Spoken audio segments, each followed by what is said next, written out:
live? I think we are. Hello, everybody. Had to play a little Margaritaville because I heard it on the radio as we were getting ready. Yeah, it says we're live. It's so Key West. And my partner in crime had been in Key West for almost 4 weeks. Yeah, it was almost a month. And then we had the quarantine week last week where basically until he got his test results back, we wanted to make sure that we were responsible and we did not meet up for two queers in the truck. Yeah. So we did it from our homes. But now that we're back, this is Two Queers in a Truck, and it's live and in the actual truck. Yes, so yes. We are legit this week. Too legit to quit. I mean, I guess it's early July. Yeah. Oh yeah, no, wow, I remember it's August. Yeah, it's been a while. We're almost at mid-August, where this is the 12th of August, and that is amazing that so much has happened since. A lot's happened, and we now have a Joe Biden's got a running mate. Kamala. We learned how to pronounce it today on our first show. Coffee and Dr. B helped us to use phonics and enunciate her name correctly. That's right. We got the convention coming back to Charlotte, North Carolina. We got lots happened since you've been. I mean, not that we haven't done shows the whole time, that especially the coffee show. We've done a ton of episodes since you've been in Key West, and then since you've been back, we did last week's show, and but we did actually both shows in person. We did, yeah. We broadcast on the same camera. In your studio with the first show, Coffee and Pandelse, and then now we're doing Two Queers in the truck, in an actual truck. In a truck. So where are we going today, Jenny?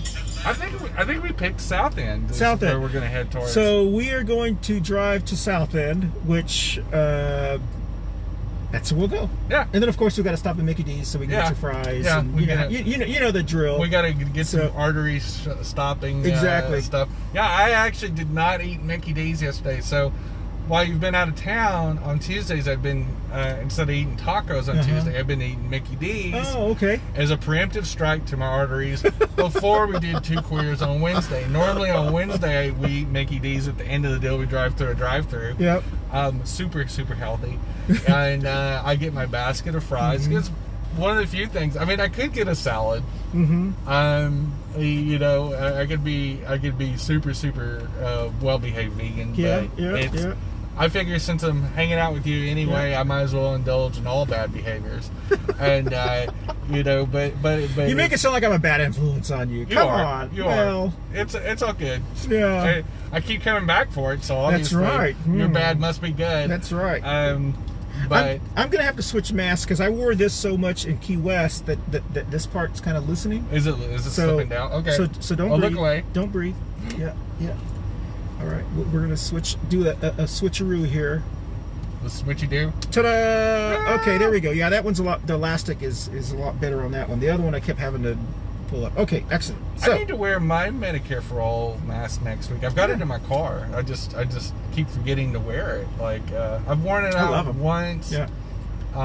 Which I got it from Dr. Sachs and Tier Long, and so it was one of those things. I got it while you were in Key West, and I posed for a picture of it and posted it on my Instagram and Facebook, and but I haven't worn it out much.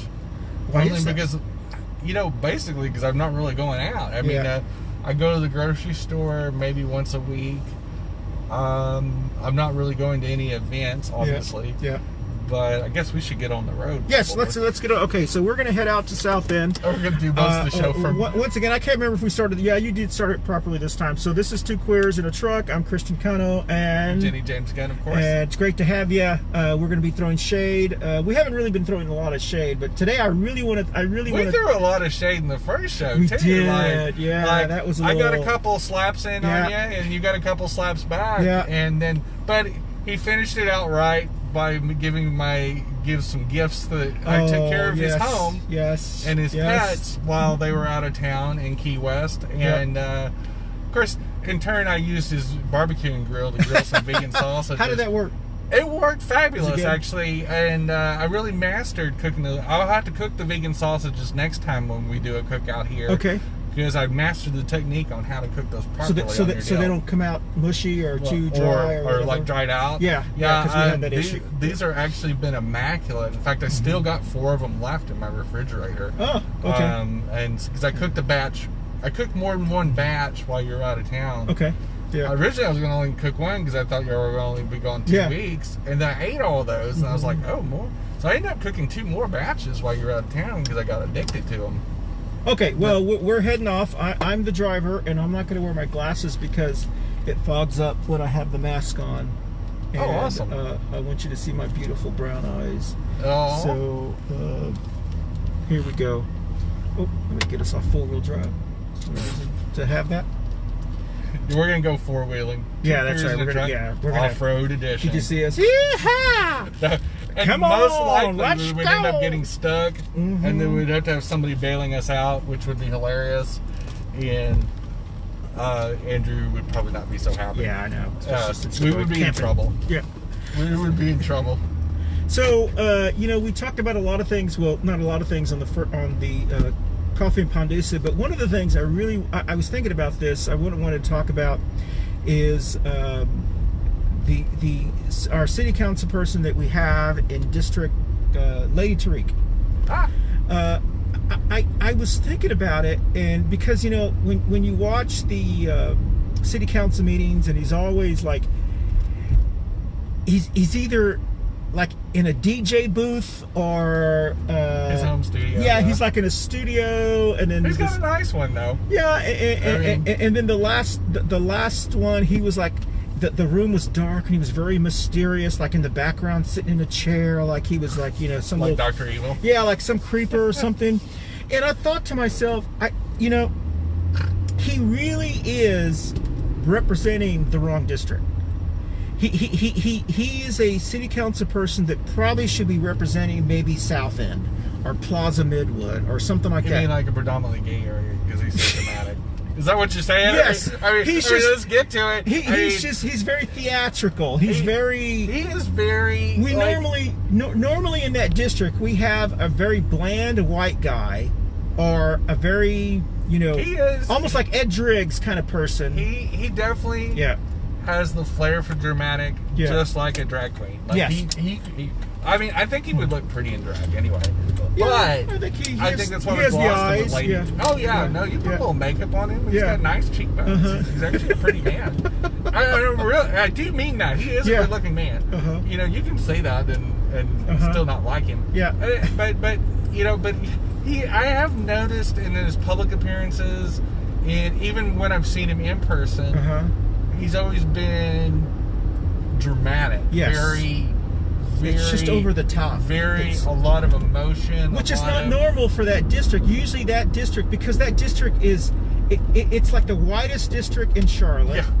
And it is the more elderly people, more like Dr. B's, more like, almost like, Barbara's, like that all the old Charlotte money, the Quail Hollow area, all that kind of, it's not, they don't want someone over the top. They want someone who's just kind of almost like Ed Driggs. He's very unlike his district. Exactly. Other than the fact, the only reason why you see that he does so well in that district is because he is about business and commerce and things like that. And I think, well, apparently now we know it's about his business and commerce, not really about business and commerce. So it's like he left that a little vague and foggy. Exactly. He said, "What happened was I was really I was reaching for my wallet. I was going to pay for that, but since you wasn't going to do it, that's right." But I think. Yeah, he's got a lot of explaining to do still. But I do think that Lady T is very. I don't know if it's because he's young. Yeah. I don't know if it's because that's just who he is. But he's very unusual for. And now that you think about it, and that district is very. Well, I think the reason is very chill. Well, I live in that district. Yeah. Well, the reason I said that, Jenny, was because I do think that the people, as his theatrics and that comes out and out, they don't want someone like that to represent their district. I do think he's going to have a challenger next year, someone who's a little bit more calm. Gina darn near beat him. Well, but the Republicans, I think, are going to, because in Charlotte, the person who runs for mayor, Republican, usually comes out of that district. Kenny Smith, Edwin Peacock, are someone. It's usually a very moderate, kind of calm, white person, and he's not any of that. He's almost too over the top for them. And I do think that as people see him on television and they see him trying to be like the Republican shock jock. But do you think a strong, articulate woman like Dr. Gina that did very well? Yes, did very well with minimal fundraising, with a grassroots campaign, and she came within a few votes of beating it. I think that and he's not done that bad of a job. So I mean, like I have to say now after the election, it's not like he's done a really, really bad job. He hasn't had to do anything. But all he does is talk. But he's not done anything up until the scandal. I think the scandal definitely will put him. If it comes out to be that he is judged as being unethical, which we don't know yet, they haven't had any tribunals or anything like that, so he's still innocent of the charges. Not that there is charges, but he's still innocent of the ethics breach until they prove that he did that. But the city attorney. But I don't know how they'll handle that. Or if they're going to handle it. But I do think that if he does move to Plaza Midwood, or if he does move to maybe NODA, or maybe represent a district like that he probably would do well, because he's trying to be young and hip. Young and hip, and he has every right to be young and hip. But he's almost it's just such a mismatch for that district. He seems out of place. He seems like a fish out of water. I mean, he's a person of color. Yes, he's. I was expecting, this is going to sound terrible, but if you've seen him lately with his podcast studio, and he's been growing his beard and kind of trying to look really hip and looking very mysterious. I was expecting some gold change on next, and for him to be I don't think that's his style. I think he's more of the visor wearing typical Republican. I don't think his dress or I don't think it's his style. His style is very conservative. It's very modern, but it's very conservative. It's his personality that is so.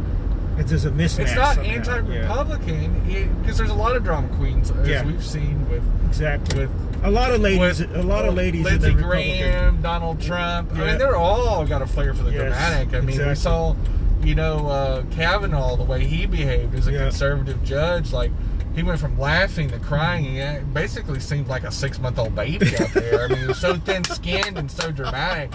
So we know conservatives, especially Southern conservatives, have got a flair for the dramatic.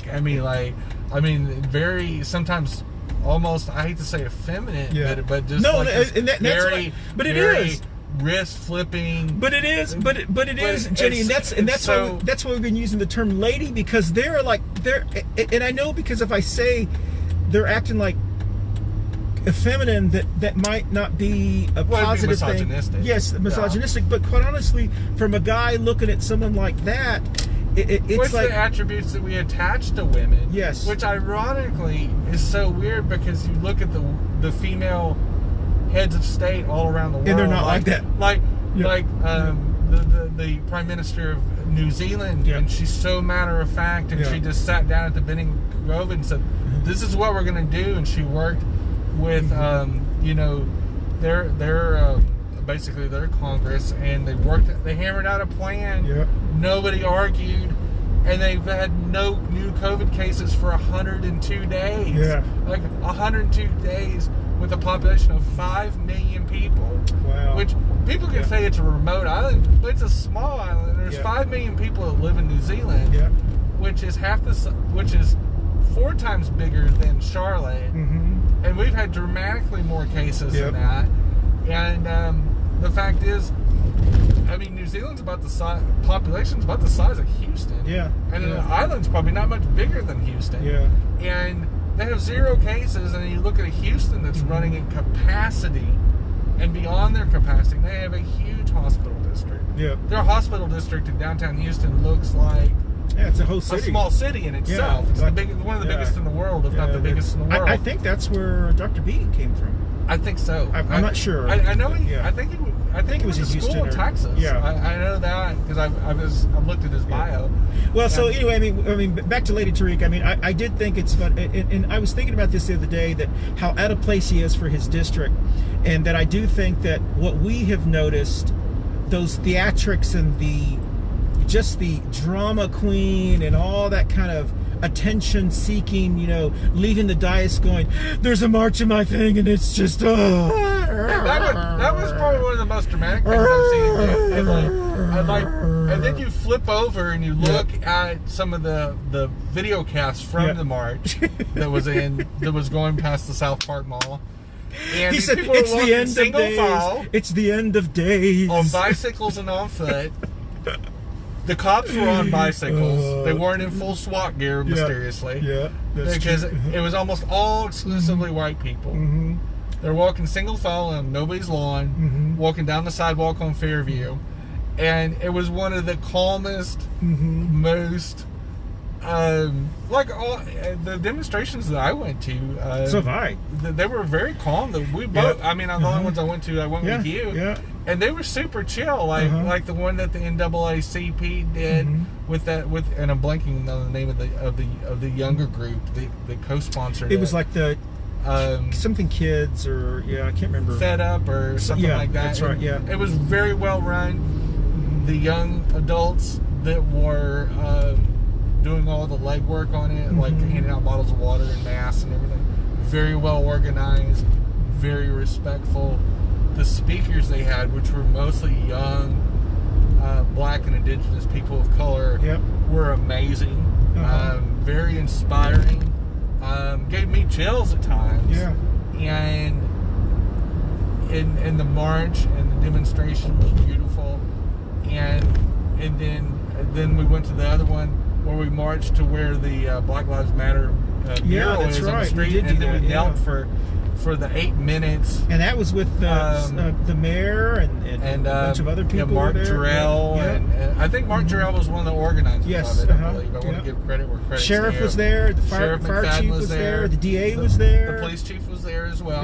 There was the city and county representatives were phenomenal. They had some just unbelievable stories. They were inspirational, and that's what I'm excited and segueing that to Joe Biden's nomination, Kamala, yesterday, and a lot of people have criticized her as being a cop and being as the prosecutor and attorney general of California. So let's talk about that, Jenny. I mean, Joe Biden. A lot of gnashing of teeth. So Joe Biden announced his VP pick. No one's ever going to be 100% happy because everyone wants their person. People wanted someone more progressive. Well, some people wanted Elizabeth Warren. Some people wanted Stacey Abrams. I think it was a good choice. Rice's name was thrown out. I think it was a good choice. She's been vetted. We know who she is. Even those who maybe did not support her when she was running for president because she was too tough as a cop. Here's what I think it came down to.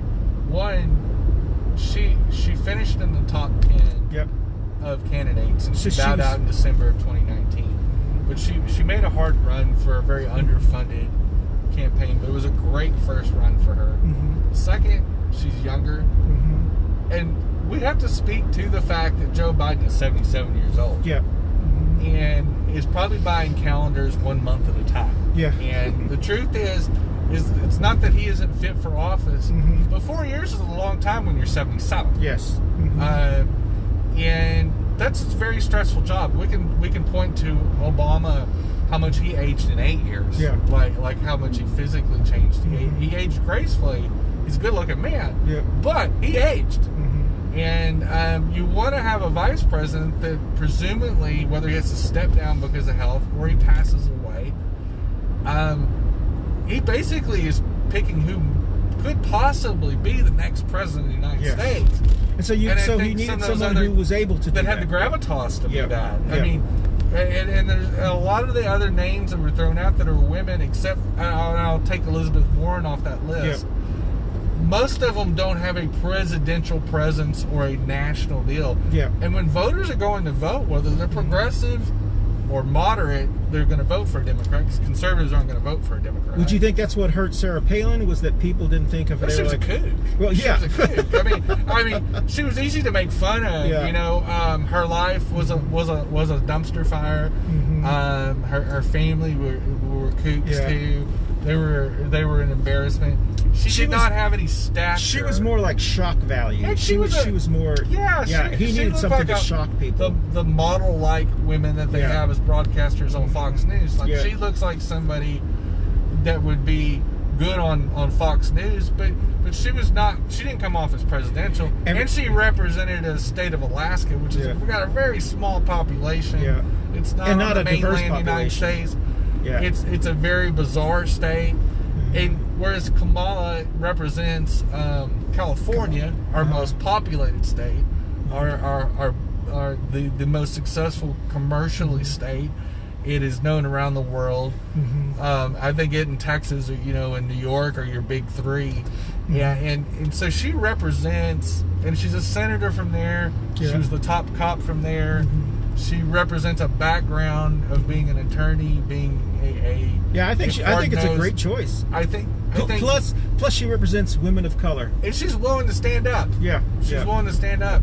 Yeah. And see, to me, I think the race picked a factor in some ways, but in other ways, she's really good in the debate. Yeah. Like if you go back to that's last what I was year, I'm thrilled to see her square up with Pence. Yeah. And because I think she's going to mop the floor with Lady Pence. Well, I don't think he's dumb enough to try to challenge her. I think he's just going to be polite.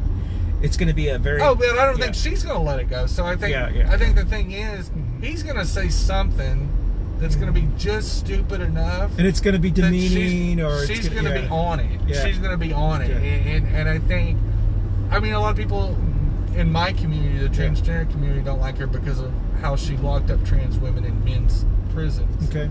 And she did fight for that. She fought to lock trans women in jail. That was a mistake. She has since, worked on policies that have changed, that began to change that. Mm-hmm. And is she the antichrist to the LGBT community? I don't think so. Yeah. She was, I believe, mayor or city council person in San Francisco. Yeah.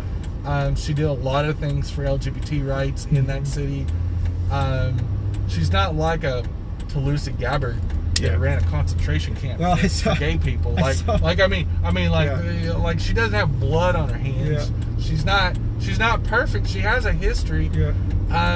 But if we looked at any of the vice presidential candidates that Biden had, if we went down there, all of them are going to get picked apart. Yeah. All of them either didn't have a big enough resume, and I think what it came down to is Kamala had the right fit of personality and accomplishment. Yeah, being a senator from a big state like California. I think that's what we're going to have to do. I don't think we have a lot of selling to do as a Democrat to other people who aren't happy with the decision, because there's a lot of progressives who are very upset. They did not like her at all. Well, here's your bottom line. What's your other choice? Well, and that's what we have to. Biden was a solid vice president.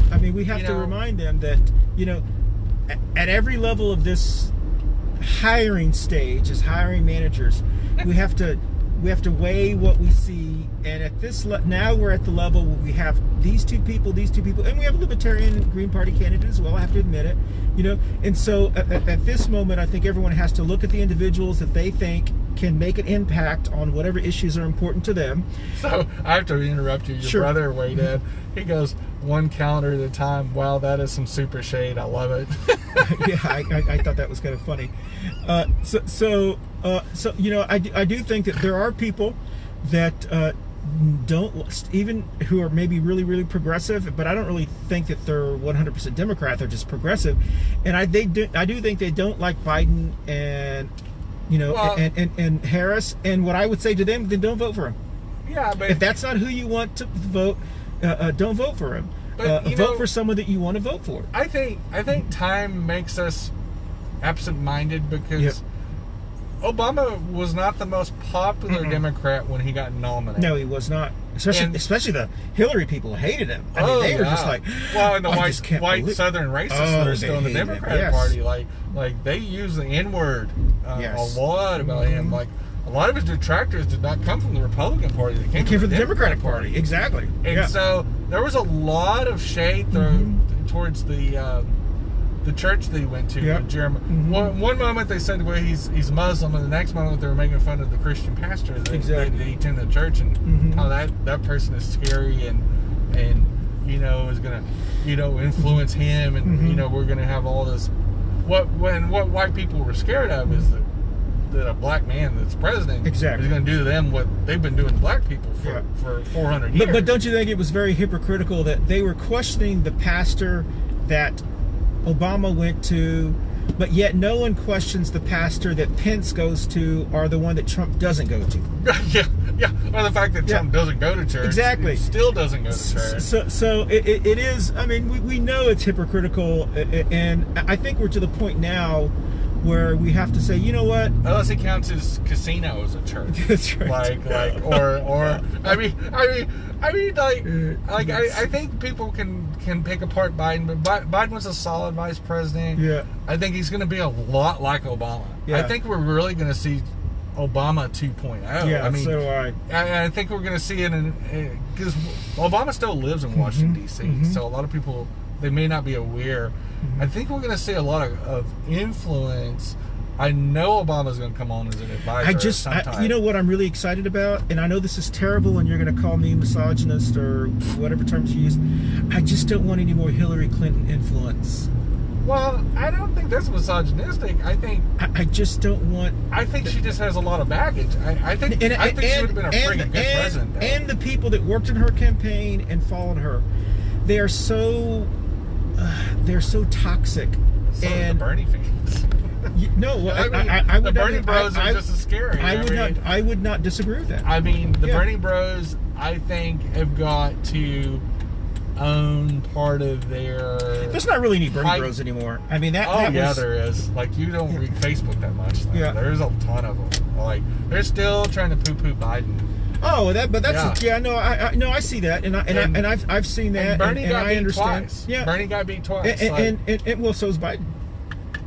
What? Biden got beat twice. He ran for president twice and got beat twice. Well, yeah. So I mean, I guess my point is, I understand that. So it's third time the charm for Bernie. Is he going to run in 2024? Is that the question? We're gonna pull him up on he's going to be on a walker. He's gonna. And I like Bernie personally. Yeah. My first choice was Elizabeth Warren. Yeah. That's who I voted for in the primary.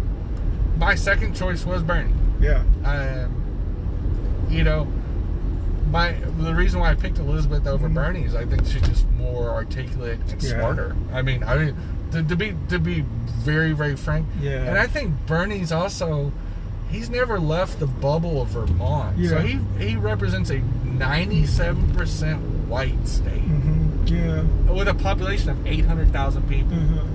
So basically, he's been the mayor of Charlotte. Yeah. Interviewing for the job of the most powerful chief executive on the planet. But isn't that as crazy as Mayor Pete? Well, yeah, Mayor Pete didn't have a chance. Like Mayor. So Pete, what do you think? Okay, so let's switch because we don't have to throw shade, but whatever. But what do you think of those people that? And there's still people who really think that Mayor Pete was like he should have been the one, or nah. Nah. Like Mayor Pete, Beto. I mean, I'm gonna lump a bunch of what I call those second tier candidates. Yeah. And Mayor Pete's one of them. He was Tulsi. He doesn't. No, Tulsi. I know we won't go there. Yeah, we won't go there. Okay, all right. But Mayor Pete, what do you think that is? That was. I think a lot of people wanted to embrace him because he was gay. He was openly gay. He's married to a man. He was gay. I think white, young. He had all the check boxes. Former military. Yeah, exactly. He had that power bottom. I got. Yeah, he was just. We don't know that for sure. No, we don't. But it was I think some of it is the Democrats Party to take these what I call these middle-aged white men, and empower them, like you see with Beto, with Cal Cunningham. Did you see this? We're trying to anoint power bottom. We're trying to anoint this next generation, like we did with Bill Clinton, Joseph Biden, all these baby boomers that we brought up, Bernie, all this generation of white men that have basically run the Democratic Party and been the lead faces of the Democratic Party for the last 2 to 3 decades. Have you seen the commercial for, to interrupt you, but have you seen the commercial with Cal Cunningham and speaking of power bottoms, and he talks about how him and his wife are raising 2 kids and they're concerned about this. And then it's the first time we've ever seen, or I've ever seen his wife in the commercial. And she's in the front and she's smiling with her big old teeth. It is a scary picture. I almost wanted to say, you know, there are ways that you smile if you're running for Senate. And it was almost like a Lady Tariq smile. It was like so exaggerated.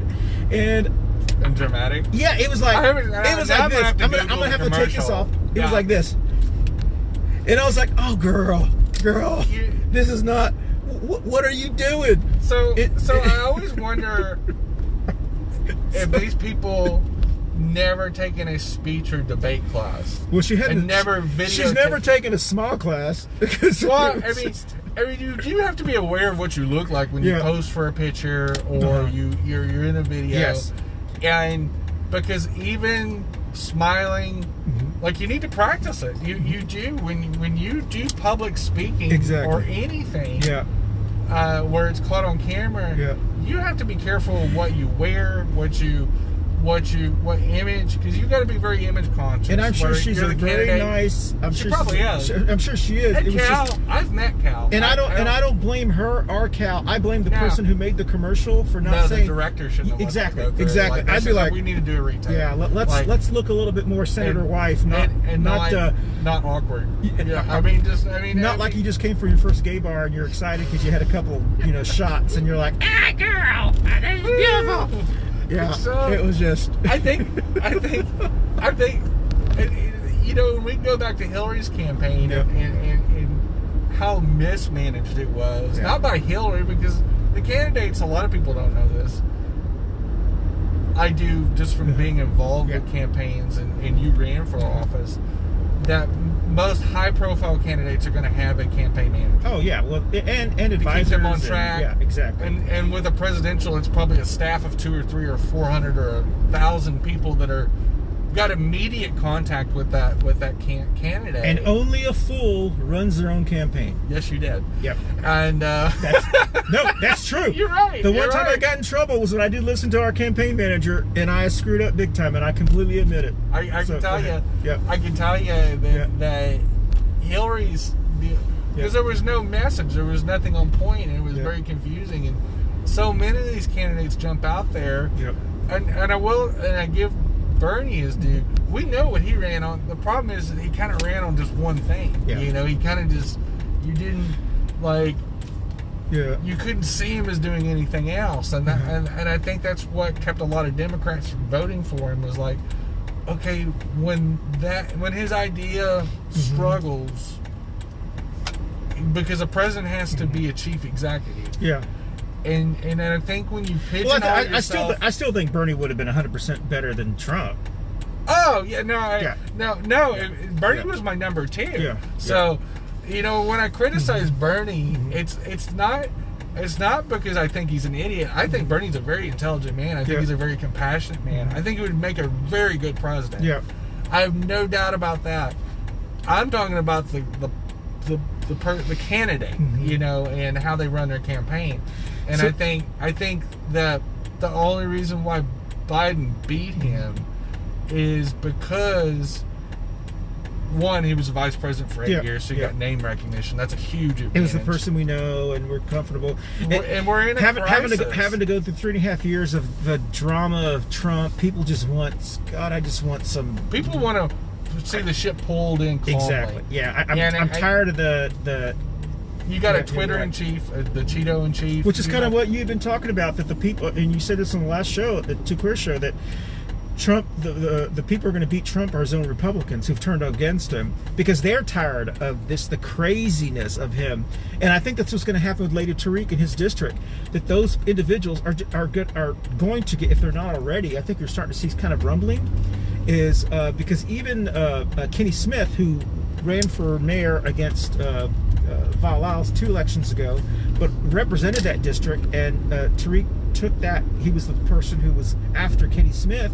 And Kenny Smith said during that conversation about the shady dealings with Tariq, he said there are many groups that could do this. We don't necessarily need to depend on just his group, his organization. Right. And so I'm paraphrasing what he said, but I think that most Republicans were saying, you know, when Lady Tariq was trying to make the impression that if you don't hire my company, people are going to starve.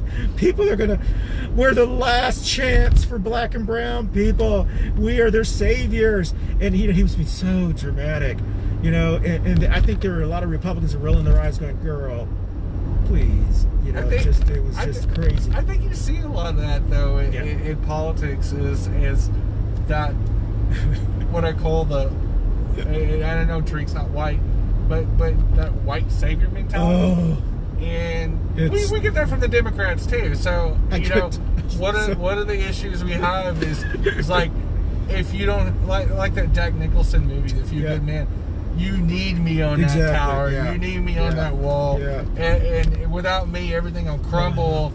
And of course, we get that from Trump for sure. Exactly. Trump acts like he's got this big old huge sword, and he's defending us from the barbarians of the gate. But he's got such little hands. How can he pick up a sword? Well, I mean, he's got handlers. Oh, literally. And but he's got the best people. He's got the best people. They just all in prison. So it's just like of course I got the best people. I hired the best people. Everybody around me is the best people. So what do you think? They're the best people because they're around me and my greatness. So we talked about this on Coffee show, but you know the only 300 to 500 people. It'll be a little bit more people who come with them. Yeah. You think they're going to go out? I mean, where are they going to go out partying here? They're not. Yeah, of course.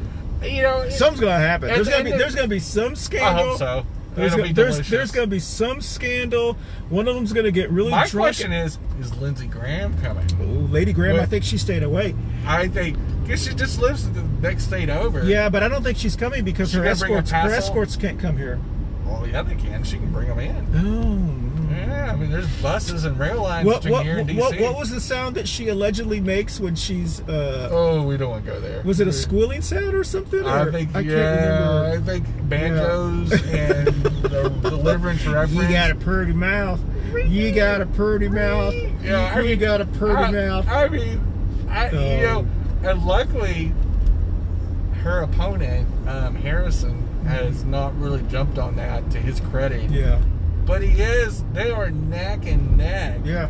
In South Carolina, like 44% to 44%. I think it would be hilarious. They are in a tight race. I think an attack ad against Lindsey Graham or Lady Graham, Lady G, Missy G, whatever they call her now. I think an attack ad of just clips, like a Saturday Night Live kind of clips of him going, "Oh my!" I don't think Harrison can run that. No, but someone else could. But another progressive group could have a lot of fun. It would be funny because Republicans they only tolerate him because he's a senator.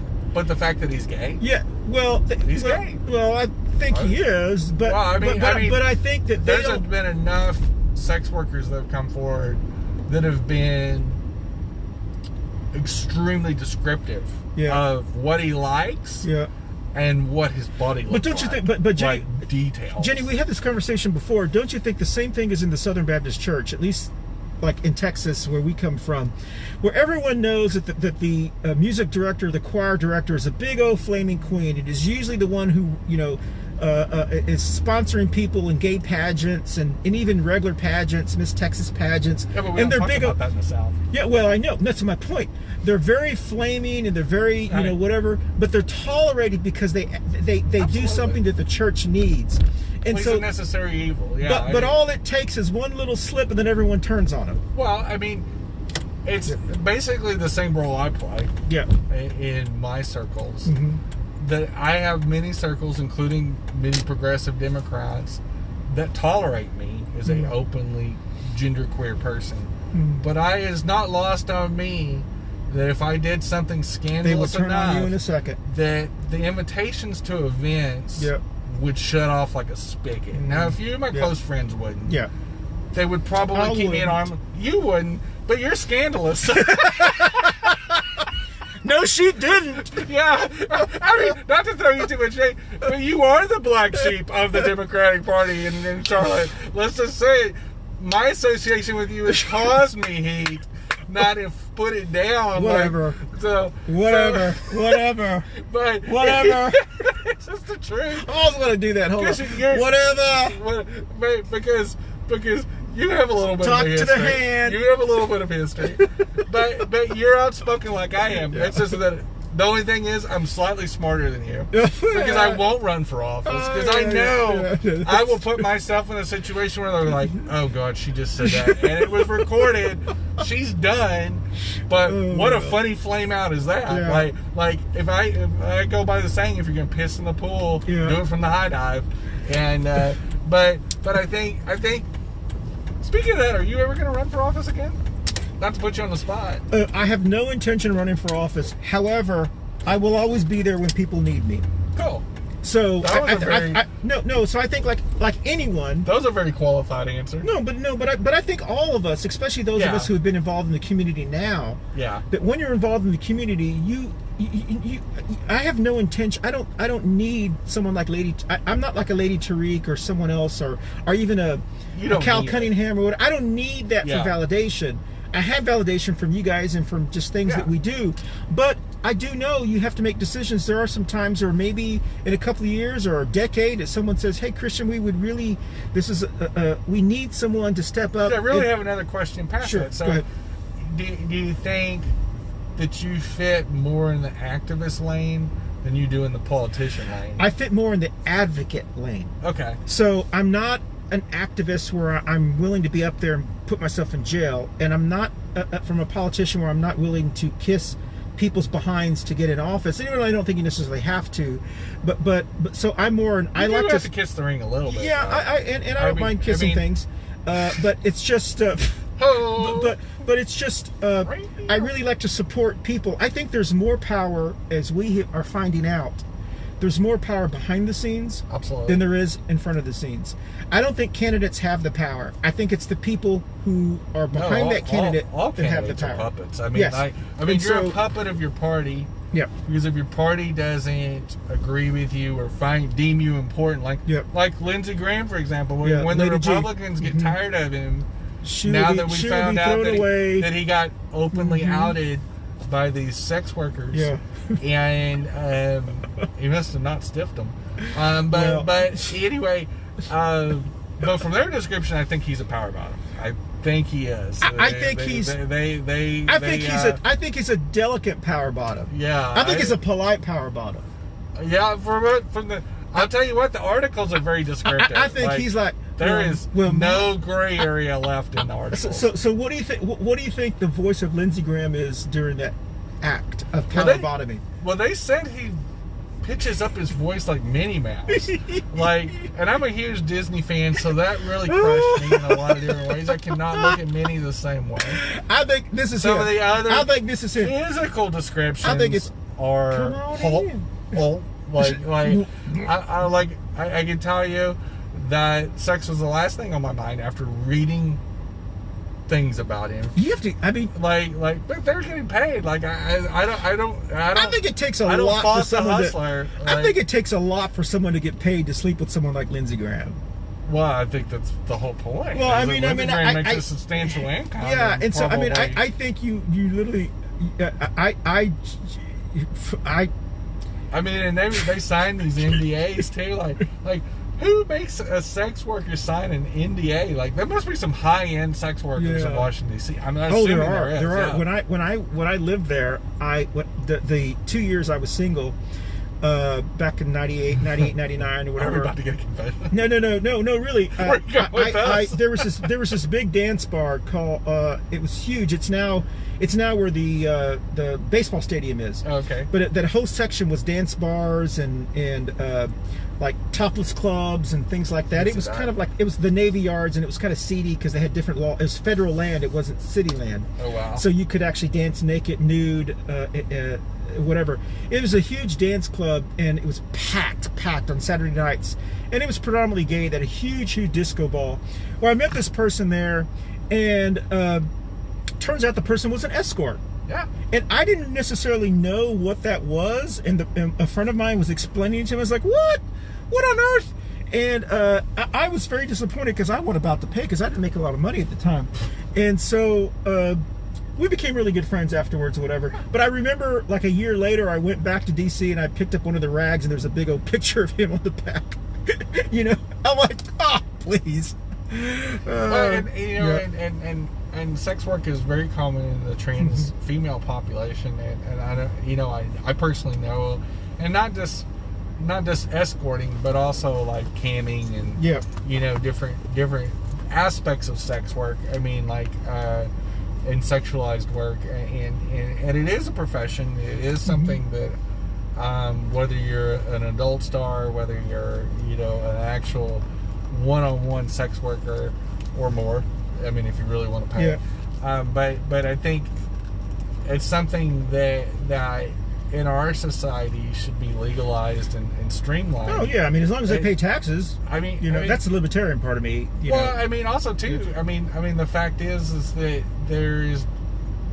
I mean, are all relationships kind of sex work anyway? I mean, like when you talk about a marriage, you're talking about a marriage where you have a contract and you have financial duties, and then if you have kids, there's a contract for that too. Yeah.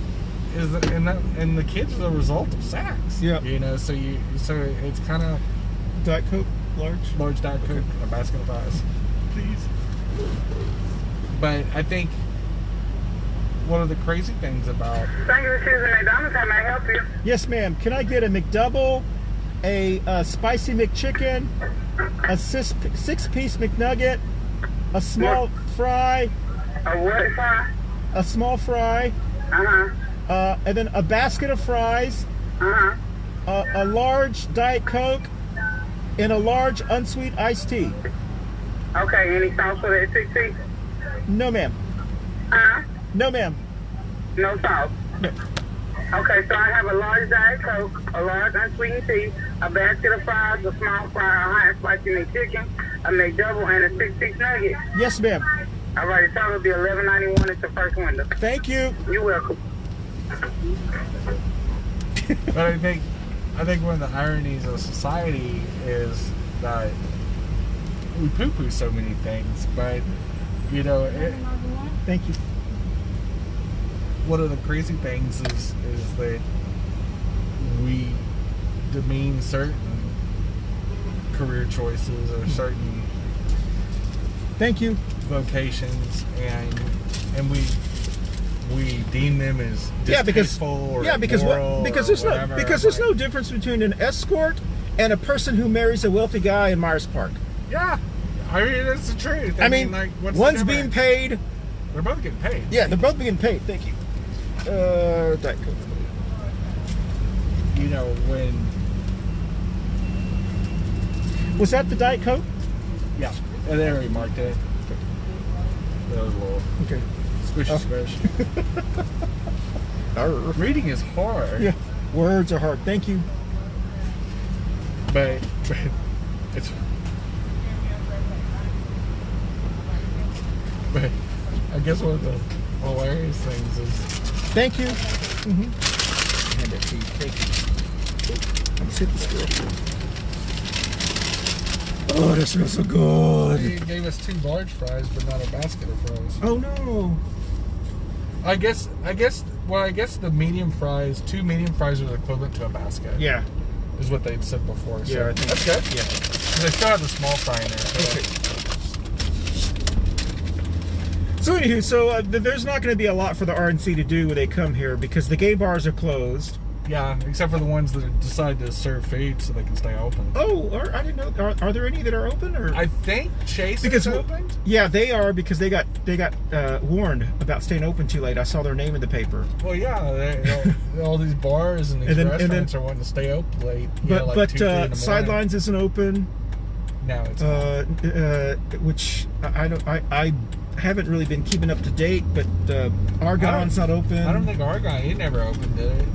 No, because they're bars. What about 316? I don't think they... No, Chasers didn't serve food before. Yeah, so they must be... They were serving food now, so they could open, or at least what I understood, that Chasers and Scorpios opened. But I don't know if they shut back down, or if they got in trouble. I don't know, so I don't want to speculate. You know, I don't want to, assume anything. But I'd heard at one time that they started serving food and opened up. Yeah, that was the only way they could. But I'm like, and see, actually, the single barrel room inside the Whiskey Warehouse, it opens tonight. Oh, okay. But Whiskey Warehouses, you can always order food in there. Like they have a full blown kitchen. So are the gentlemen's clubs open in Charlotte? I think so. Know. Yeah, I think so. So, but a lot of gentlemen's clubs always serve food. Yeah, right? They actually have good food. I remember way back in the day. They had buffets, and they can't have a buffet anymore, but they had like good steaks. And, I remember back in Texas they would advertise. That was the thing to do. Was you could get like a $5 filet exactly. mignon. Exactly. Like that's a little sketchy, and of course that was back when I was still an omnivore, and I ate meat at that time. And great wings, and they have all kinds of stuff. Some of those places had pretty darn good food, like better food than I expected. Of course, it wasn't 5-star dining or anything like that. It was good, but it was not bad either. Like it didn't suck. Well, it gave people an excuse to go. Oh yeah, it was almost like lunch. Yeah, especially remember we used to say, I'm going to Hooters because of the wings. Oh yeah, yeah, which basically is a gentleman's club. Why you always at Hooters? Because of the wings and the cold beer. Which I really just went for the wings and the cold beer. So it was for you, I mean, but what was Hooters, Twin Peaks, all those genre restaurants that were basically gentlemen's clubs without the stripping, without the taking off the clothes. They never had really good Hooters, though. That was the problem. I don't know. There's been a few. In San Antonio, they had good ones. Oh, they had some. The Hooters in San Antonio's were good. The one on the Riverwalk, and the one that one. Yeah, that one was good. Yeah, that was a very upscale Hooters. Yes, like it was very nice. Yeah. In fact, I watched every Black Friday they have a river parade. Basically a Thanksgiving Day parade or Thanksgiving holiday parade, and where they have a little float. Black Friday means the day after Thanksgiving. Yeah. Oh, okay. I see. All right. And but you have to get tickets. Oh, you either have to sit at one of the riverside establishments and make a reservation there, or you have to buy a ticket in one of the many bleachers that they set up along the river. Oh, wow. They're on the Riverwalk, the Paseo de Rio. And you have to get it in advance. Like now you probably could with COVID, but back in the day, that was a very hard ticket to get. And so we made reservations, my boyfriend and I, we made reservations at Hooters. And we went and watched the Riverside Parade from Hooters, which was hilarious. The two men, because at that time I was still living as male, we're sitting there dining Riverside at a Hooters. Like there was not an irony not lost on me. But.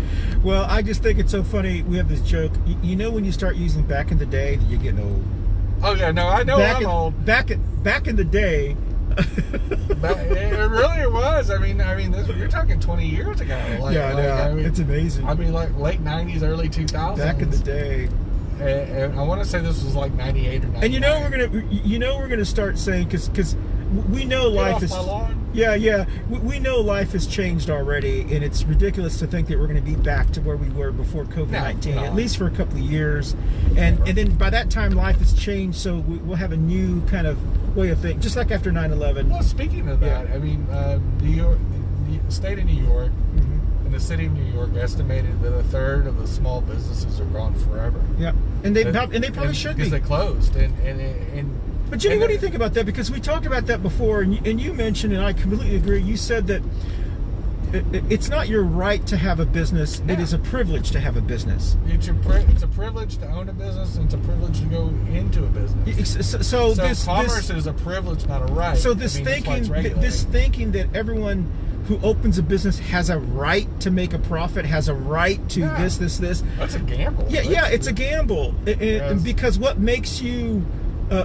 Because that gives the impression that individuals have less rights than businesses, which is really what they're saying. Well, yeah, because many times, especially amongst conservative Americans, they believe that they confuse rights over privileges. Yes, and it's a privilege to own a business, and you have to go by the rules. And if the rules are during a pandemic because the rules are equal to everyone. That Health and Human Services, one of the reasons we have a government. Is to define what the interactions are between a society. Otherwise, if you don't have rules and laws, then people do what they want. And exactly. As we've seen with the Not the Boss of Me movement, the reopen idiots, the COVID idiots, and all their super spreader events, is that if we leave it up to those very noisy few that are confusing civil liberties with this, which is not lost on me, they go very, very dormant and very, very silent when true civil liberties are being violated, or they're violating civil liberties when it comes to the LGBT community. Yes. It's amazing those same people never show up to defend people like me. Exactly. Because the reason they're not is because they're the ones that are passing the laws that are persecuting trans people. So I'm a little tired of them talking about civil liberties and all that, when they are actually the ones that are the persecutors of people. And they're quoting Martin Luther King. That's disgusting.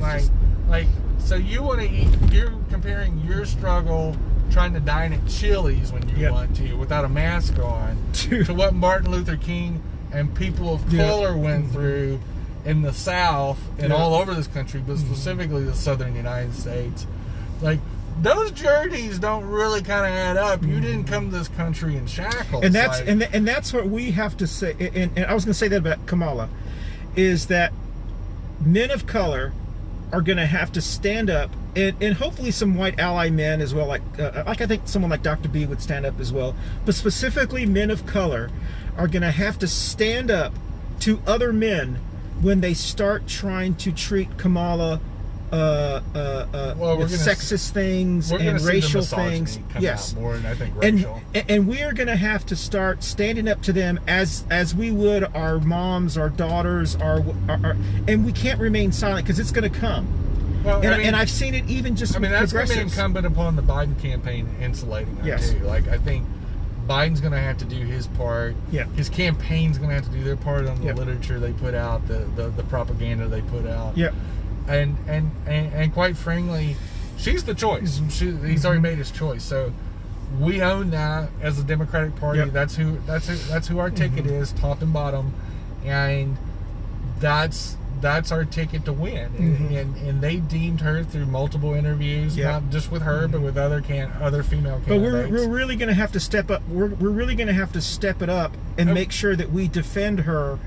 But we have to also defend Biden too. So yes, that's right. We have to look at our ticket and say, we need progress, not perfection. If we think we're going to get a Shangri-La candidate, every one of the candidates was human. That ran. Like there's no savior on that ticket, including Bernie. Bernie was not perfect either. Bernie has some problematic issues with him too. His hair, So, well, a little bit more now. but so there was nobody that was perfect. You could look at Warren and talk about her Pocahontas comment that she made years ago. We could go to all these different candidates and say, well, they were an establishment candidate. Warren just looked like she I don't know, but Warren she looked a little bit like a nutty professor. Yes, she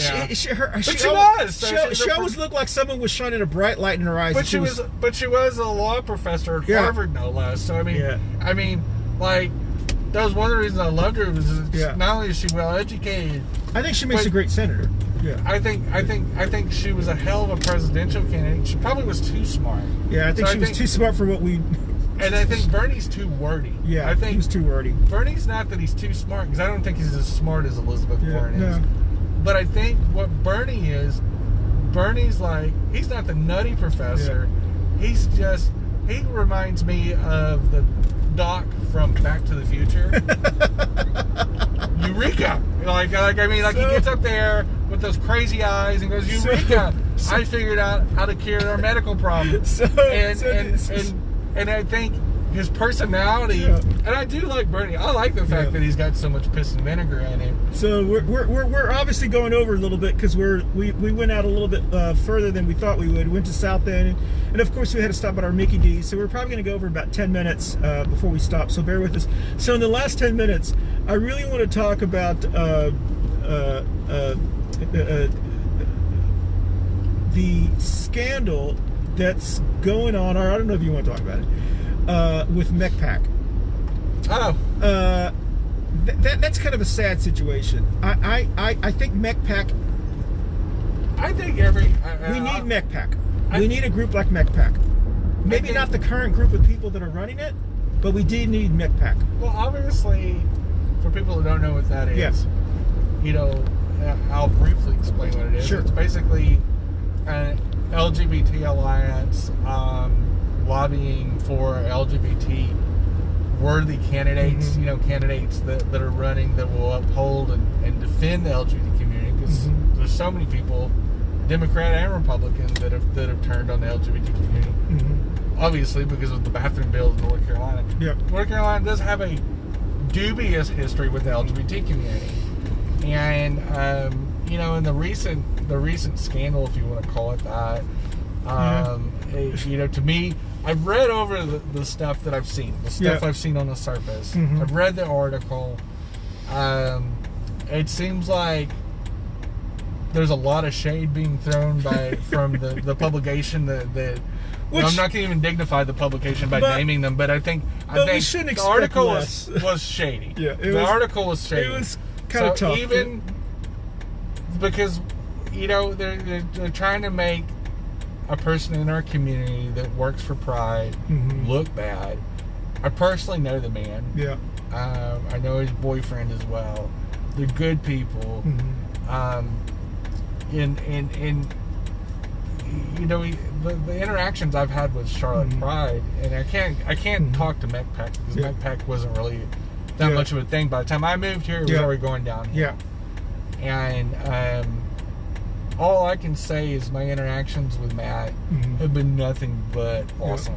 I met him in January of 2019, and my interactions with Charlotte Pride have been very, very positive.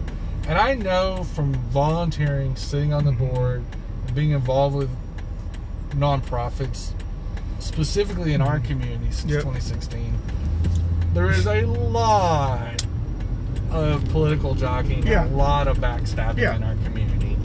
And when one, specifically white gay men, get it in for you, there it is like you're in their crosshairs. It is, and like, you got two choices. You actually end up with two, because I've experienced this back in Texas, where I had two white gay men target me. We all sat on the same board. And because I performed so well, they targeted me for elimination, trying to get me off the board. And I've gone through what Matt is going through, with a lot of wild, insinuating charges. All of them ended up being false. In fact, that same board, for that Pride board, asked me to come back on as a special consultant the next year, after those two white gay men took it over and flamed out bad, to the point where they were so incompetent that the event was not going to happen because they screwed up finances so bad, which was really, really crazy. And I was not surprised, because they sucked the year before when I was running circles around them and running 5 of the 7 communities we had. basically picking up their slack. Well, so I mean, I think there's a lot of jealousy because Matt does such a good job for Charlotte Pride. But there's also a lot of, I mean, the reality is when you're someone like that person who is very vocal and who Matt is very vocal, you're gonna get people who are waiting for the opportunity to bring you back down. And what I would say to Matt is hold your head up high. As long as you're doing what you think is right for your family and for you can't speak for all the community, but for the community you're trying to speak to, hold your head high and keep doing what you're doing. Because he's speaking for people who don't have a voice to speak. Stick in there, Matt. In the end, you gotta look at shade, whether it is you gotta grow thick skin, legit shade, or not. Whether the charges and the shade that they threw towards Matt in that hatchet job of an article are right or not. It was tough. And insinuating that he was doing the same thing for Charlotte Pride when there was no evidence, and I've never seen it. In which they've planted that seed now that people are going to be, well, I don't know, is that possible? Charlotte Pride, this. And planting that seed to try to get him fired. Yeah. Because he is staff for Charlotte Pride. He's not a board member of Charlotte Pride. He's staff. So he does the media and comms and does a really, really good job. So, like the logo, he designed the new logo that's absolutely fabulous. Yeah. He's done a lot of amazing things for the events. Specifically, the last 2 years, the biggest event that I've been involved with was the film festival, which I am a co-coordinator with me and Jamie, and and I've loved it. That is as we've learned since we've been here, and I think as people who move here learn, there is this Charlotte way. When you upset the Charlotte, I think it's Charlotte. I think it's Southern. I think it's a Southern culture. Is really but what's great? But what's great is even amongst gay people. But what's great is there's now more of us than there are of them. And I think that scares them. I think most people, and I'm talking about inside the community, see what that publication was doing, and they see through it. Yeah.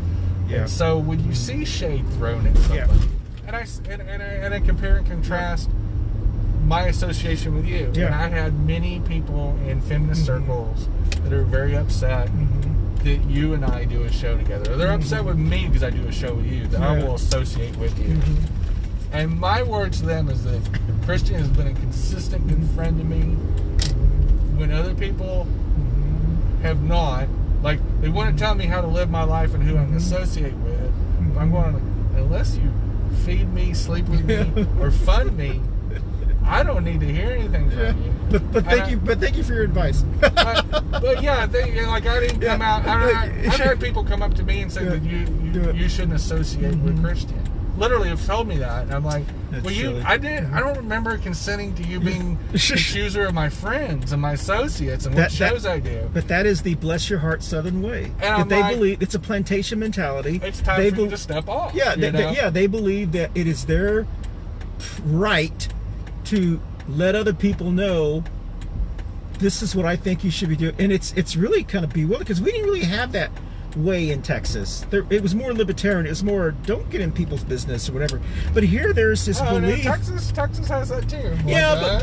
But overall it wasn't that bad. I mean, here it's ingrained with people. You've been gone a long time.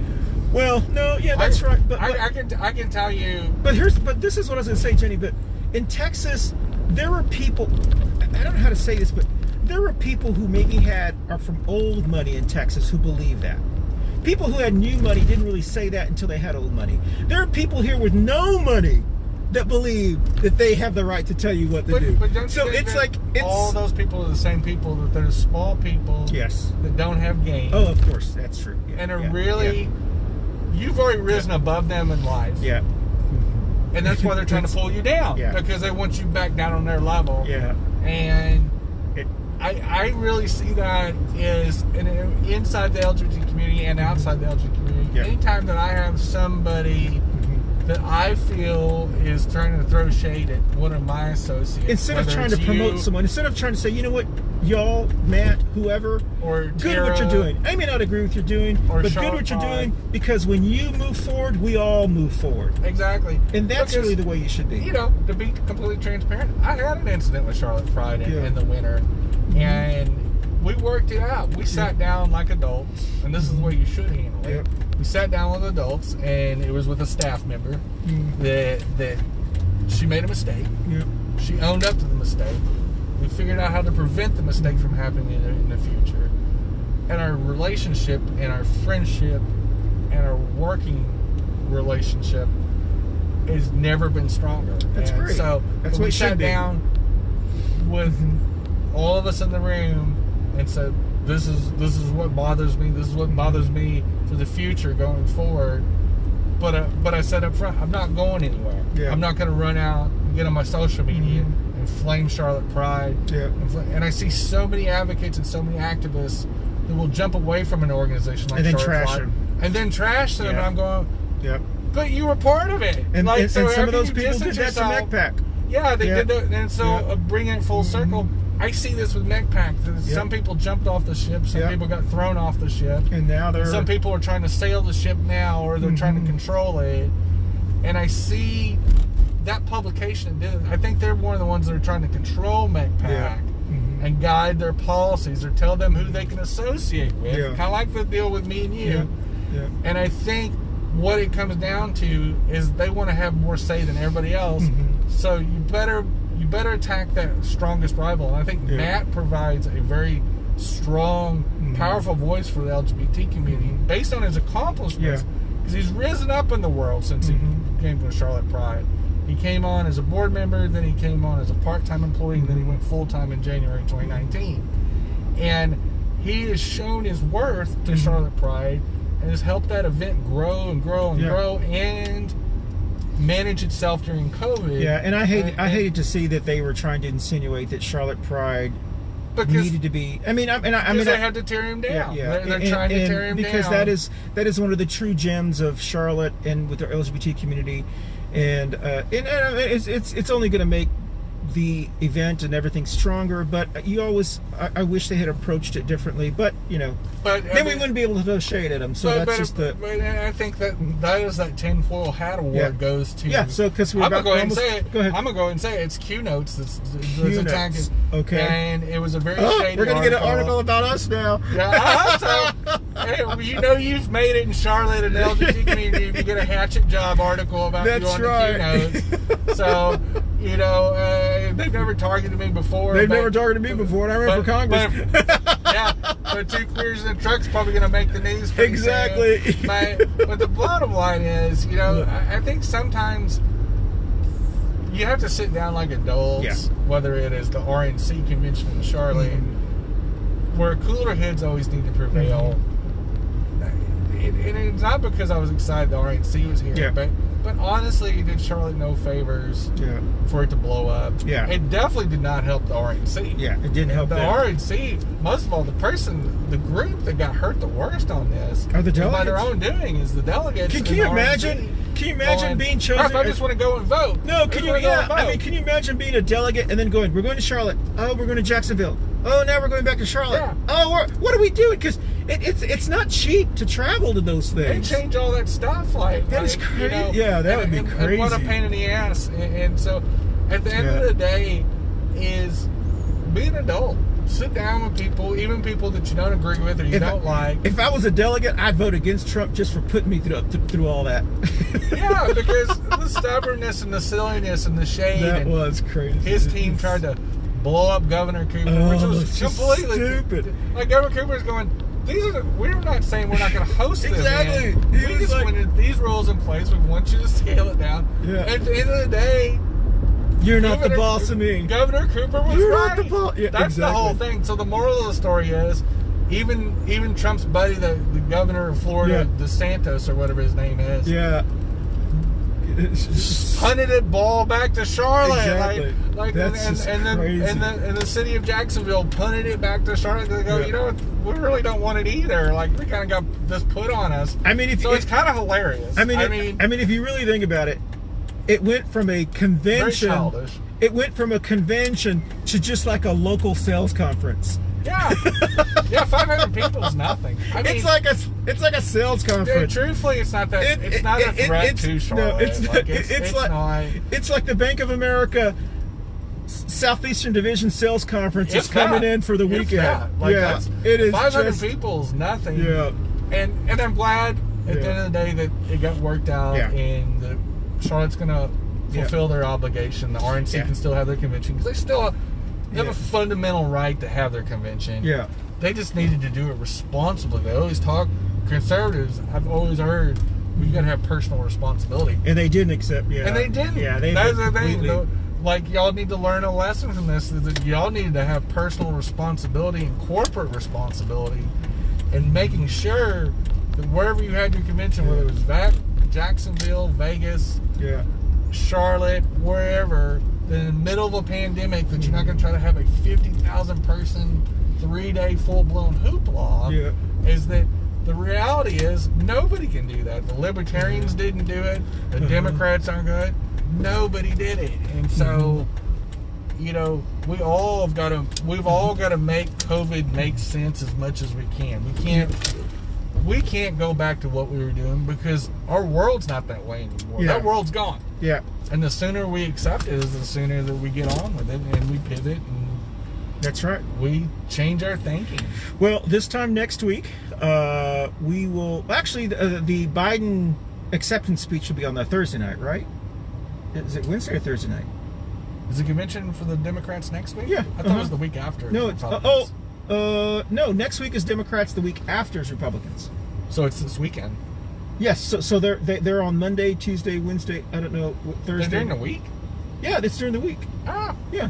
So anyway, my point is, by this time next week, I don't know if we'll actually have the Biden official acceptance speech that we can talk about, that'd be good to know.